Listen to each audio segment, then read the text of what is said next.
Hi hello guys, நான் பூபதி. இன்னைக்கு சித்திரை 1 தமிழ் புத்தாண்டு. அதுக்காக கஸ்டமரோட நம்ம இன்னைக்கு ஒரு ஆன்மீக சுற்றுலா போகிறோம்.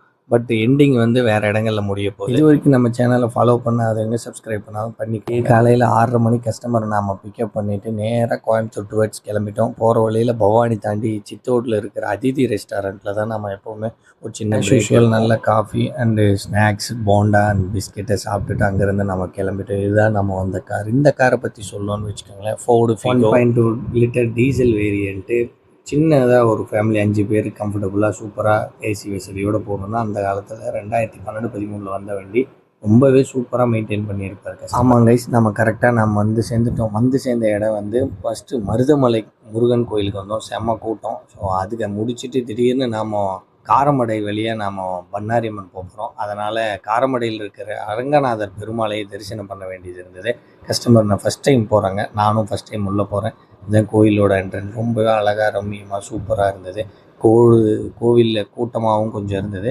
பட் நான் ஸ்பெஷல் தரிசனத்தில் போய் சாமி கும்பிட்றது. Salem to Marudhamalai 180 kilometre. அங்கேருந்து மருதமலையிலேருந்து பண்ணாரிக்கு 78 கிலோமீட்டர். நடுவில் ஒரு 30 கிலோமீட்டர் காரமடை அரங்கநாதர் கோயில். அங்கேருந்து டுவர்ட்ஸ் நம்ம ஒரு 48 கிலோமீட்டர் ரேஞ்சு நம்ம பண்ணாரியம்மன் போகணும். போகிற வழியில் லஞ்சு எடுத்துகிட்டு வந்துட்டாங்க.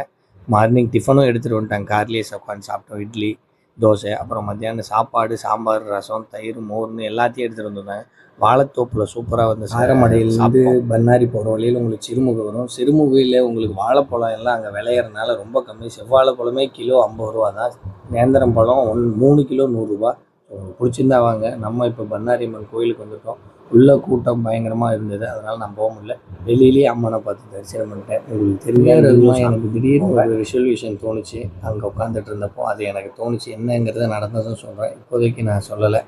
அது நல்லபடியாக நடக்கணும்னு எல்லோரும் ப்ரே பண்ணிக்கோங்க. நானும் ஒன்று வேண்டிக்கிறேன். அங்கே போயிட்டு சாமி கும்பிட்டு விபூதி வச்சுட்டு அங்கேருந்து ஒரு செல்ஃபி எடுத்துக்கிட்டு அங்கேருந்து நம்ம நேராக கார் எடுத்துகிட்டு கிளம்பிட்டோம். அதுக்கப்புறம் நேராக சேலம் தான் நினச்சேன். ஆனால் போகிற வழியில் இருக்கிற கொடுவேரி போகணுன்னு சொன்னாங்க. பண்ணாரியிலேருந்து நம்ம சேலத்துக்கு போகணுன்னா சத்தியமங்கலம், கோபிச்செட்டிப்பாளையம் வழியாக தான் போய் ஆகணும், சித்தோடு போய். பட் அதுக்கு முன்னாடியே இருக்கிற கொடுவேரிக்கு நம்ம போக வேண்டியதாக இருந்தது. கொடுவேரியும் பார்த்துட்டோம். உள்ளே கடைசி க்ளோசிங் டைமுக்கு வந்தோம். பட் கஸ்டமர் போய் குளிச்சுட்டு வந்துட்டாங்க.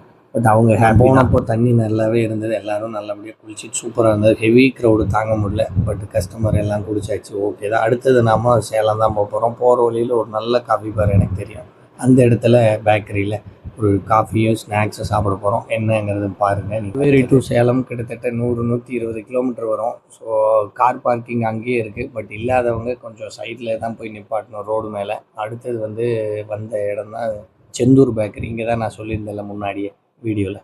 ஸோ இதுதான் அது. அடுத்து நம்ம சேலம் போயிட்டு கிளம்ப போகிறோம். நம்ம வீடியோ பார்த்துட்டு அனைத்து நல்ல உள்ளங்களுக்கும் ரொம்ப